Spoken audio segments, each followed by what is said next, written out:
Jadi di sini saya akan mempresentasikan modul 9 analisis perancangan sistem informasi. Tujuan dari modul ini nantinya kita dapat mengetahui status objek model, lalu menjelaskan elemen-elemen penting dari diagram UML state. Ini peta prosesnya, bisa dilihat dari stakeholder, mental model sampai ke end proses. Lalu memperkenalkan status objek. Ada dua cara berpikir tentang status objek. Yang pertama, keadaan objek adalah kumpulan nilai atribut khusus untuk objek. Yang kedua, keadaan objek menggambarkan perilaku objek relatif terhadap rangsangan eksternal.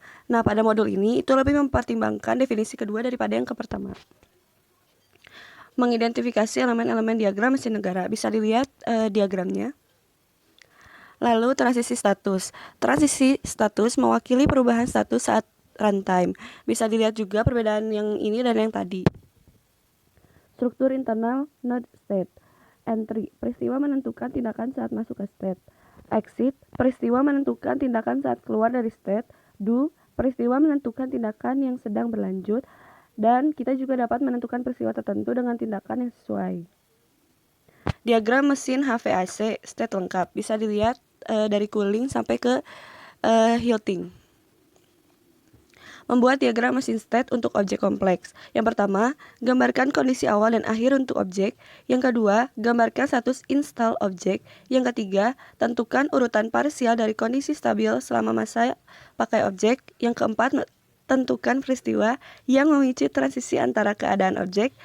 Tentukan tindakan transisi kalau ada. Yang kelima, tentukan tindakan dalam suatu negara kalau ada itu pun. Ini langkah pertama, mulai dengan kondisi awal dan akhir. Dari awal yang start lalu end. Lalu tentukan status objek stabil, cooling, ED, dan heating. Langkah ketiga, tentukan pemesanan sebagai sebagian keadaan. Ini jadi ada panahnya dari yang sebelumnya. Langkah keempat, tentukan transisi event dan aksi. Bisa dilihat juga jadi ada tulisannya, jadi kita tahu dari cooling ke ED itu ngapain, dari ED ke heating itu ngapain, dan seterusnya. Langkah kelima, tentukan tindakan dalam suatu keadaan. Jadi yang dilakuin itu lebih ke apa? Misal ada turn off it, turn on unit, turn off unit, dan sebagainya. After trigger event. Event yang harus terjadi setelah periode waktu ditunjukkan dengan menggunakan after trigger event. Untuk memancarkan transisi setelah 10 menit, tentukan event pada transisi sebagai after. Event ini sering digunakan untuk timeout.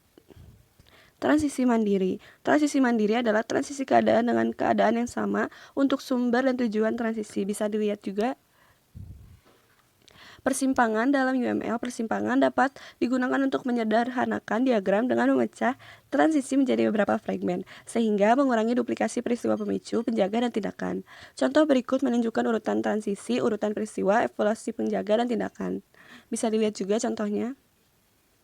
Contoh persimpangan. Contoh susunan tanpa menggunakan persimpangan. Berbeda dengan contoh susunan ekivalen menggunakan persimpangan.